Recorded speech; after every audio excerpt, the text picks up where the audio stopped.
In 1974, a psychologist named Elizabeth Loftus ran an experiment that would change how courts, clinicians, and researchers think about memory and about the reliability of the data they collect. She showed participants a short film of a car accident. Then she asked them questions about what they'd seen. But here's the critical part. She asked different groups slightly different questions. One group was asked, how fast was the car going when they hit each other? Another group was asked, how fast were the cars going when they smashed into each other? One word changed, hit versus smashed, that's all. The group that heard smashed estimated the cars were traveling significantly faster than the group that heard hit. And when Loftus followed up a week later, asking whether there had been broken glass in the film, the smash group was significantly more likely to report seeing broken glass. There was no broken glass in the film. One word in a question changed what people remembered seeing with their own eyes. Loftus called this the misinformation effect.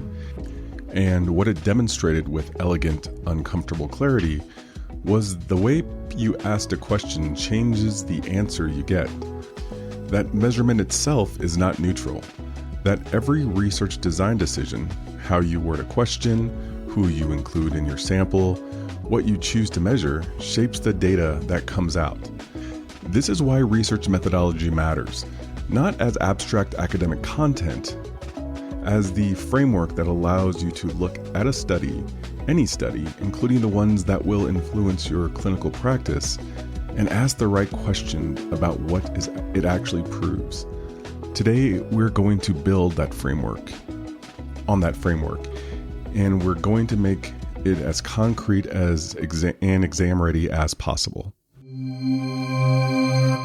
Welcome to the Licensure Lifeline podcast. This is your host, Matt Lawson. Today, we're going to be looking at research and statistics. Yes, I know we do not get into this field to deal with numbers, but this is a nice and unsatisfying reality of the work that we do. Here's what I want you to hear before we start. Research and statistics is not a math test. The license exam is not going to ask you to calculate a standard deviation by hand or run a regression analysis in your head. What it is going to ask is whether you understand what different research designs can and cannot tell you, whether you know the difference between reliability and validity and why both matter, whether you can look at a research finding and evaluate whether it means what it claims it means. That's critical thinking. That's clinical literacy, and it's genuinely learnable if you've been dreading this domain for months. I'm telling you right now that this is one of those things that, we have to know. It really actually helps if you read white papers, if you read studies, and as part of your practice toward this exam, just reading over these pretty analytical, research-heavy papers actually really helps with getting this stuff down. Before we get into today's content, 3 quick things.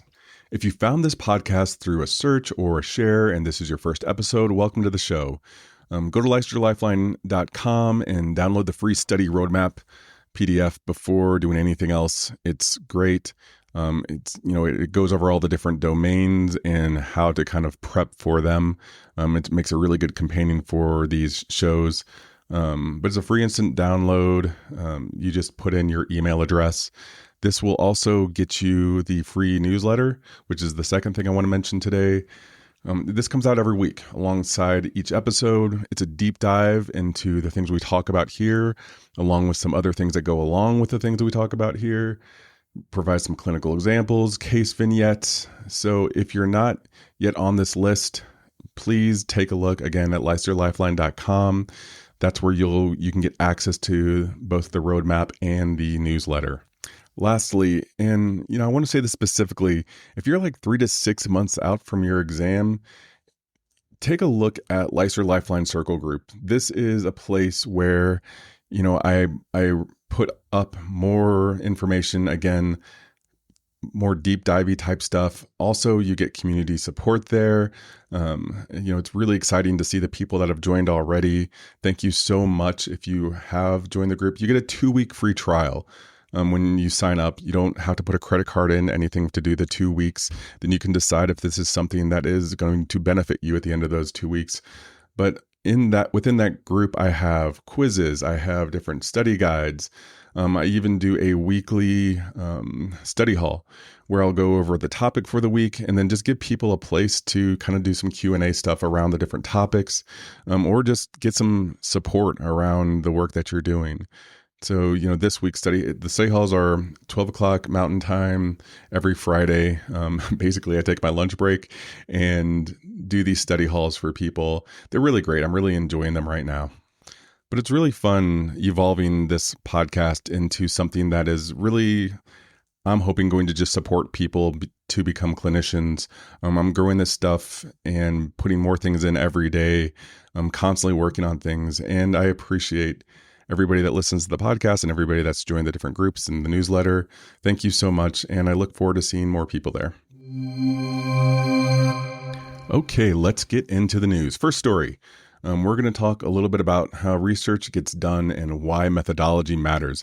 A rapid review of interdisciplinary research practices in mental health has been commissioned by the National Institute for Health and Care Research in the UK, examining how the interaction of different disciplines and the knowledge and perspectives of people with lived experience of mental health problems can create new solutions.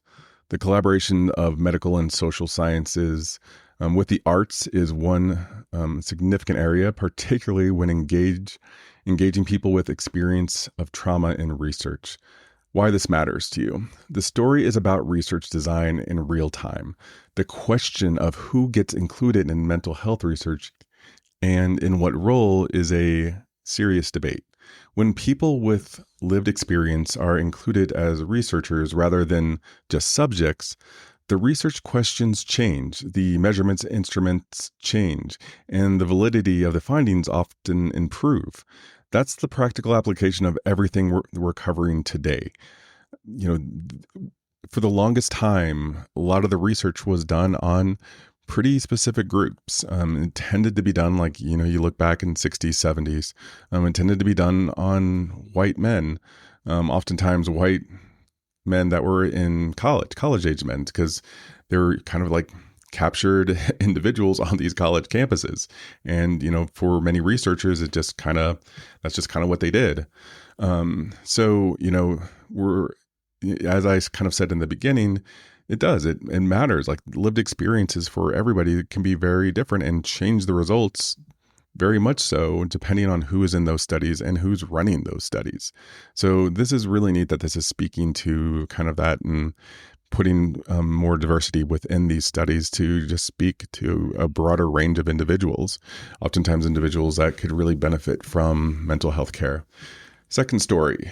The July 2026 issue of APA Journals featured new research on the impact of redlining on mental health and research on divergent patterns of genetic overlap between severe mental disorders and metabolic markers.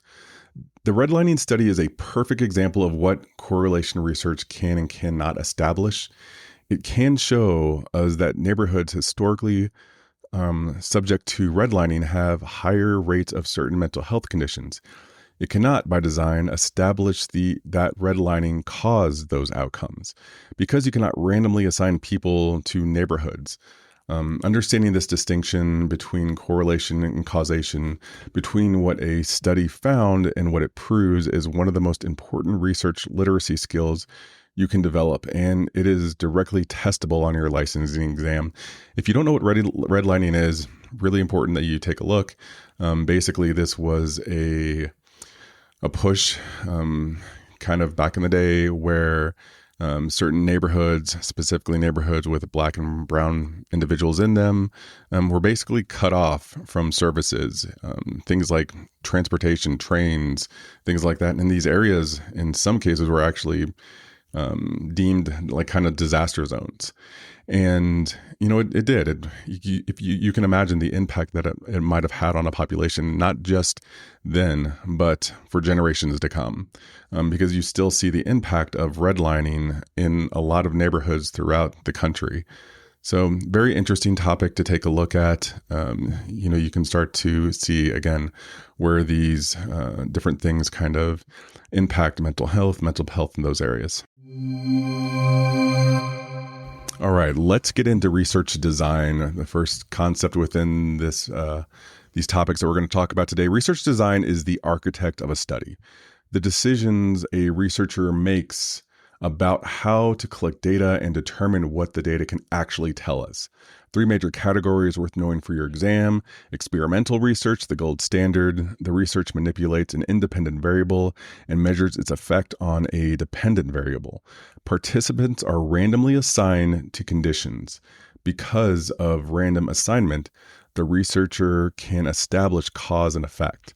The randomized control trial, the RCT, is the most rigorous form of experimental research and the design that produces the strongest evidence for clinical intervention. Some key terms to know. First up, independent variable. The thing the researcher manipulates, the treatment, the intervention, the condition. Dependent variable, the thing researchers measure, the outcome. Random assignment. Participants are randomly placed into experimental or control groups. This is what allows causal conclusions. Then control group, the comparison group, receives no treatment, a placebo, or treatment as usual. And then finally, experimental group receives the intervention being tested. I know this was one of the areas that really caught me, just being able to keep these different terms straight. And it is like, this is one of those ones that I had to come up with some type of mnemonic for it, just to kind of help me remember and keep these things straight. This is the one that gets a lot of people tripped up on the exam, is just remembering what these different groups are and variables and things like that. So it's worth coming up with your own mnemonic for it. Random assignment is what distinguishes experimental from quasi-experimental research. And, we live in a day and age where research is one of those, somehow it became this political thing, and it's kind of sad, but, we're studying things here where, it's like, that's what we're doing. We're studying, we're researching things, and, we're using it's important that we use this kind of standard around the research. But quasi-experimental research, this looks like an experimental research, but lacks true random assignment. So participants are placed into groups based on existing characteristics, their diagnosis, their school, their neighborhood, rather than by random chance. You can establish relationships between variables, but cannot establish causation with the same confidence as true experimental research. Kind of under the similar umbrella as quasi-experimental research is non-experimental research. So there's no manipulation here, no assignment. The researcher observes and measures variables as they naturally exist. Three important subtypes exist under the non-experimental research. That's correlational research, examines the relationship between two variables, establishes whether variables are related and in what direction, but cannot establish causation. The redlining study from today's news segment is correlational research. Then you have descriptive research, describes a population or phenomena, surveys, case studies, naturalistic observations, tells you what is, not why. Then ex post facto research examines existing conditions after the fact. The researcher identifies groups based on something that already happened and looks backwards at the potential causes. These cannot establish causation because the group was not randomly assigned. So as you see, the random assignment piece is significant. So anything within the exam where you don't see random assignment, you have to start thinking of these other non-experimental or quasi-experimental types of research as part of the answer. Next, let's take a look at reliability. Reliability is the consistency of a measurement. A reliable measure produces the same result when applied to the same thing under the same condition. Think of it this way. A reliable scale gives you the same weight every time you step on it, unfortunately. An unreliable scale gives you a different number each time. even if you haven't gained or lost any weight. So yeah, you get on a scale, you want to see, hopefully you want to see some changes in the direction you're hoping for. But what this is saying is, if you're supposed to weigh 230 and all of a sudden you're weighing 240, or the next year weighing 220, it doesn't make sense. Within 24-hour periods, you have fluctuations like this. So that's where reliability of that scale comes into question. So there's 4 types of reliability that you're going to need to know for your exam. Retest reliability, the same test administered to the same people at 2 different time points produces consistent results, measures stability over time. I should mention that all of these are really taking a look at the test and its reproducibility, right? So this is kind of like how tests are looked at, different tests are looked at, and they undergo the scrutiny around, like, can this test produce what it's supposed to produce? So they look at it through like a reliability lens. The other type here is internal consistency. The items within a test are measuring the same construct. If a depression scale has 20 items, they should all correlate with each other because they're all supposed to be measuring the same thing. Cronbach's alpha is the most common statistical measure of internal consistency. In a rater reliability, 2 different raters or observers applying the same measure to the same thing arrive at the same result. Critical for any assessment that involves clinical judgment. So, you can't just create an assessment and put it out there. Like, there are some things that you kind of need to do. So a lot of these internet assessments or assessments that you get like out of magazines or whatever, they don't scrutinize them at all. So, you always have to kind of take them with a grain of salt. That I'm sure everyone listening to this podcast knows this, but there has been more than one occasion where I've been working with somebody and they bring in an assessment that they took through some magazine or something, as part of, what they're dealing with. And it's just one of those things that there's some entertainment value there, for people just in general. But some people do take these things really to heart and want to understand what it means. So if you see something like that, keep that in mind. Lastly, you have parallel forms reliability. This is where 2 different versions of the same test produce consistent results. This is used when you need to retest someone and want to avoid practice effect. Reliability is necessary but not sufficient for validity. A test can be perfectly reliable, consistently giving the same result, and still be measuring the wrong thing entirely. So a broken thermometer that always reads 98.6 is perfectly reliable, but it's just not valid. Speaking of that, let's go ahead and get into validity. Validity is whether a measurement actually measures what it claims to measure. A valid depression scale measures depression, not anxiety, not social desirability, not something else that happens to correlate with depression. Validity is more complex than reliability because it's not a single property. It's a family of related questions about what an instrument is actually measuring. So let's look at some different aspects here. So content validity. Does the test cover a full range of constructs it's supposed to measure? A depression scale with only sleep and appetite items has poor content validity. It's missing most of what depression is. Next, we have face validity. Does the test appear to measure what it claims to measure? The weakest form of validity here. Something can look valid without being valid, but worth knowing as a term. Criterion validity. Does the test predict or correlate with the external criterion? So 2 subtypes under the criterion validity. Concurrent validity.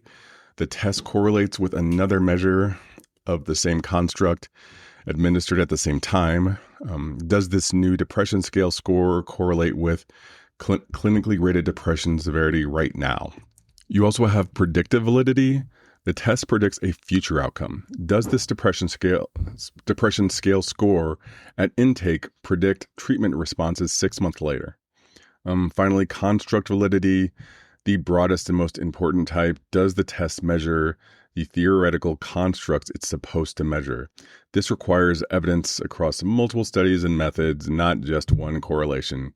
The exam distinction that costs the most points: reliability versus validity. This is going to be the biggest one that you guys got to get straight. Know that reliability is about consistency. Validity is about accuracy. Know that you can have reliability without validity, but you cannot have validity without reliability. I'm so sorry, but it is like I'm getting flashbacks from trying to remember these, but an inconsistent measure can be valid because it gives different results each time. It can't accurately measure anything. All right, I'm glad we got through that. I wish this got more exciting, but these are things we got to know. And it's absolutely. I regularly still read studies just to kind of keep up on all the things. It's going to be one of those things that is going to constantly play in the background of your head once you get it down. But you do, this is how we keep our ideas fresh. This is how we, reading these studies is how we keep our ideas fresh, how we keep our understandings of things fresh. So we just have to know this stuff. So let's get into ethics in research. Research ethics became a formal field after a series of historical violations so serious that they fundamentally changed how research is conducted. The most important historical reference for your exam is the Tuskegee syphilis study in 1932 through 1972.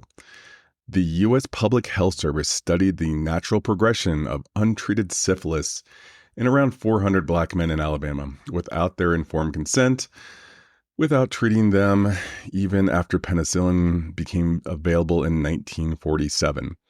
The study ran for 40 years. It is one of the most significant ethical violations in the history of American research and directly led to the establishment of modern research ethics and requirement. The reason that I always do a historical kind of intro for this is it is so important as clinicians that we understand history as it associates with psychology. I am kind of a history nerd anyway, so that's another selfish reason for me including the historical stuff here.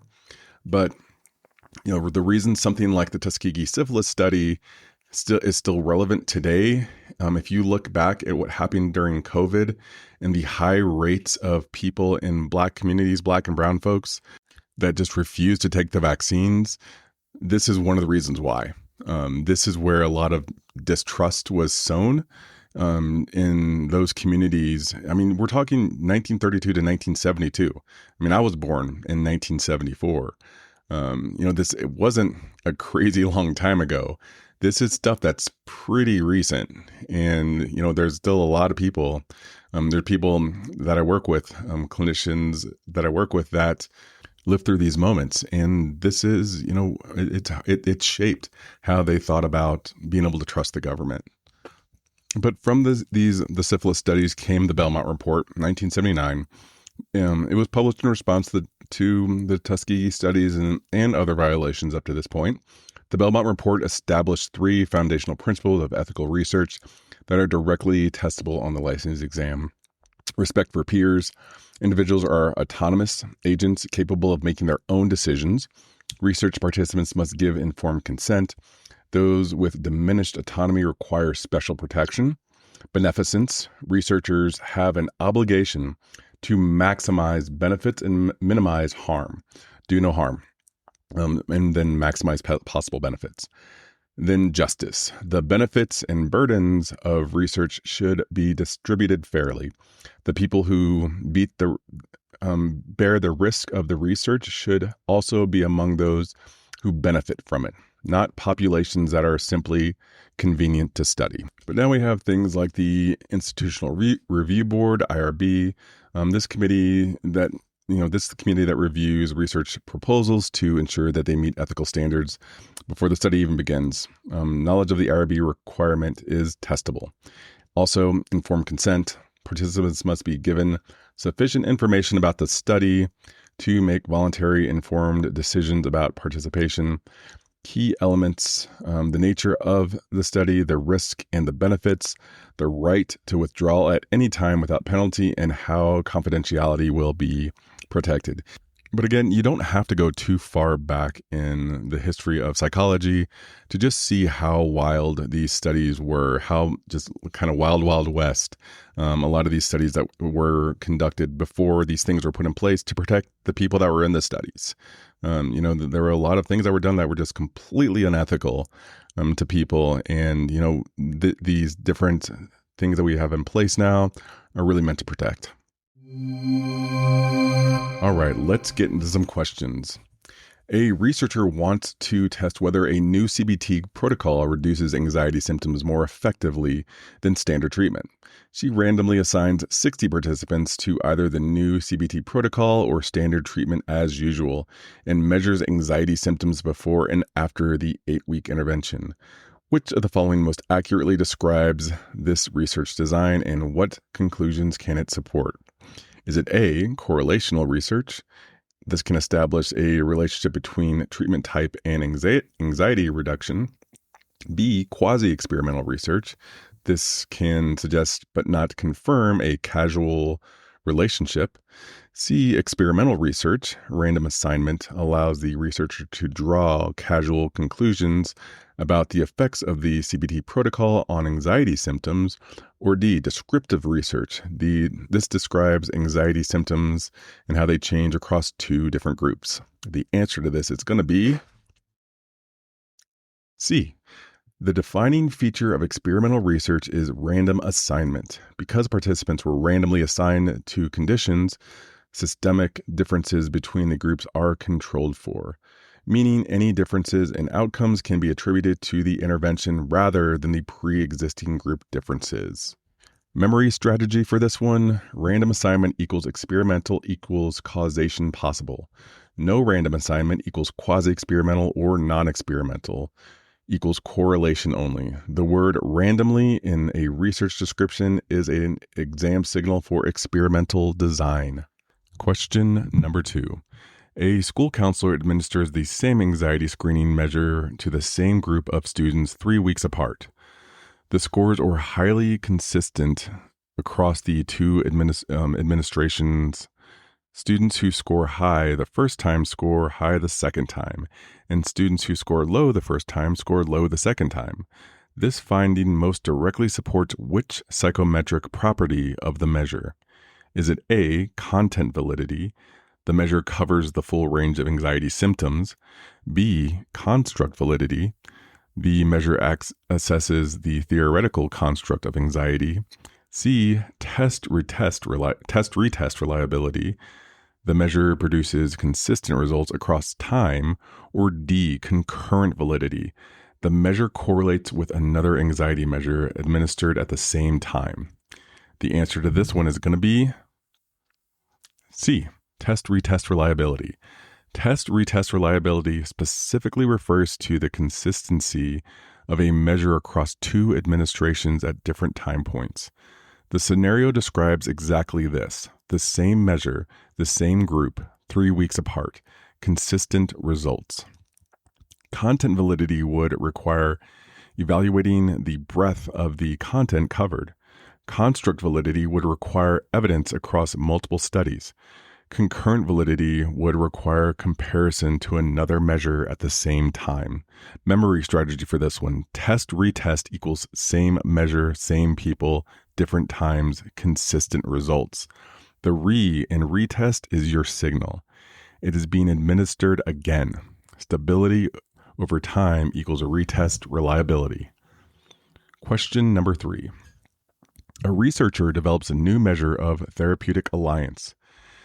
The items on the scale are reviewed by 10 experienced clinicians who all agree that the items look like they assess therapeutic alliance.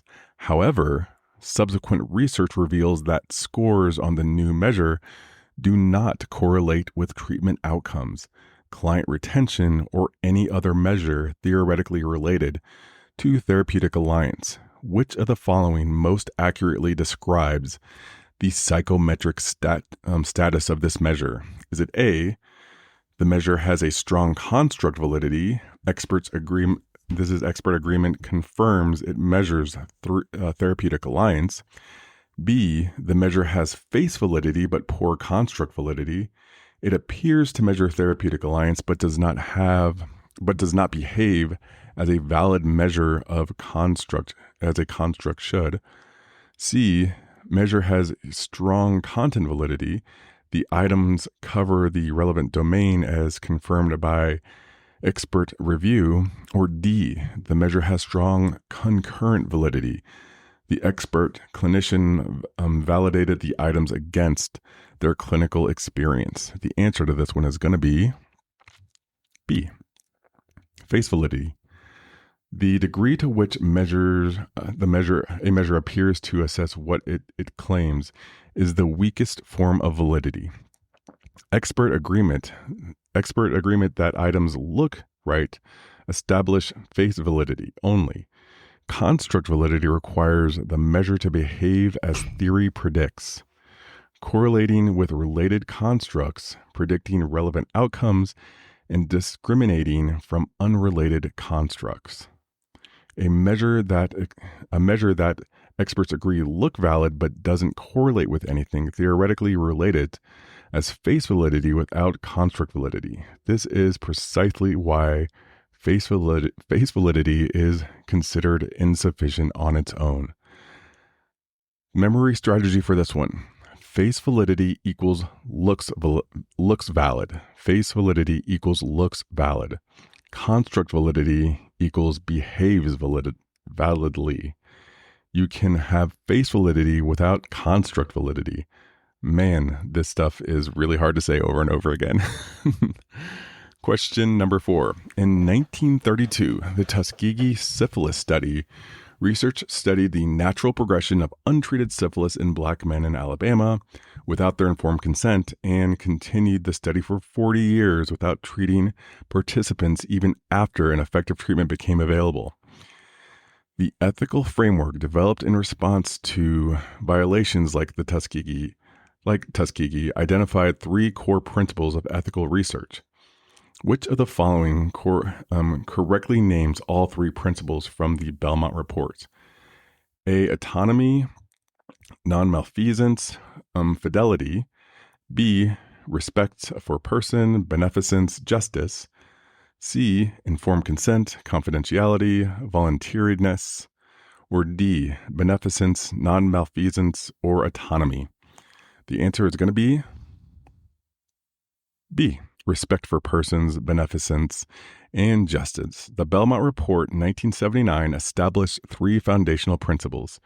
Respect for persons, individuals are autonomous agents who must give informed consent. Beneficence, maximize benefits, minimize harm. And justice, fair distribution of research burdens and benefits.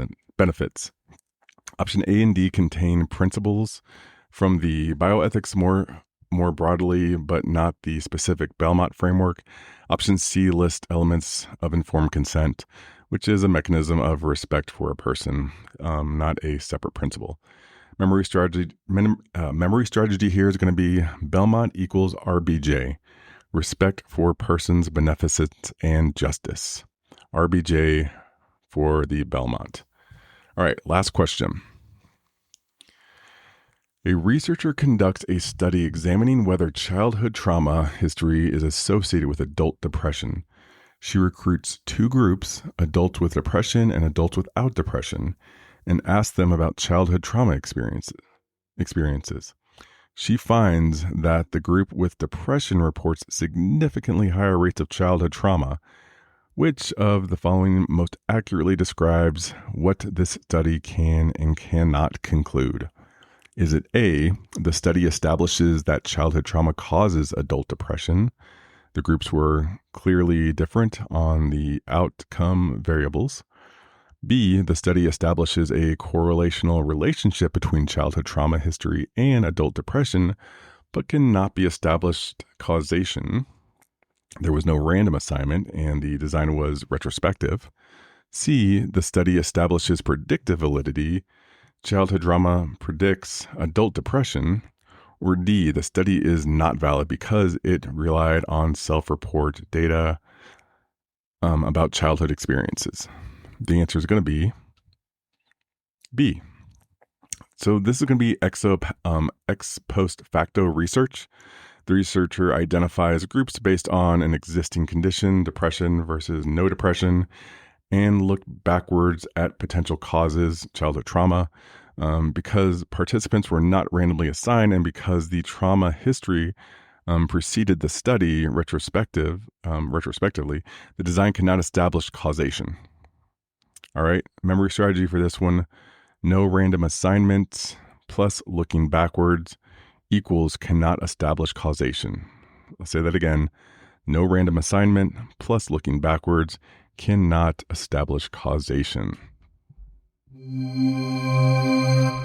All right, folks, that is going to be it. Thank you for sticking with me through this one. I know this is not people's favorite topics to get into, but is a necessary one for the test. It's just going to give you points if you can get this stuff down straight. So a couple of things I want you to take away.